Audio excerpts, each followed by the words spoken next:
Assalamualaikum. Welcome to the Science Experiments video series of Young Scholar School and College.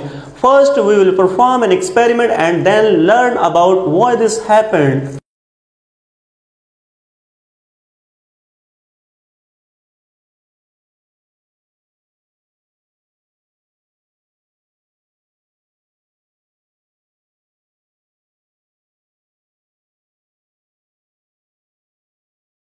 Students, जैसा कि आपने देखा कि बाइसाइकिल को रोकना हमारे लिए कितना आसान था, लेकिन बाइक को रोकना हमारे लिए बहुत मुश्किल था। ऐसा क्यों? हालांकि स्पीड तो दोनों की सेम थी। This is because of momentum. As you know that momentum is the product of mass and velocity. Momentum basically हमें यह बताता है कि कोई चीज कितनी फोर्स के साथ हरकत कर रही है और इसको रोकना कितना आसान है या मुश्किल। The mass of the bike is greater than that of bicycle, so the momentum of the bike will also be greater than that of bicycle. यही वजह है कि बाइक को रोकना हमारे लिए मुश्किल था।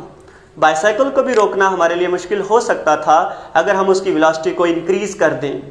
क्यों? क्योंकि मोमेंटम, वेलोसिटी और मास दोनों पर डिपेंड करते हैं। शुक्रिया।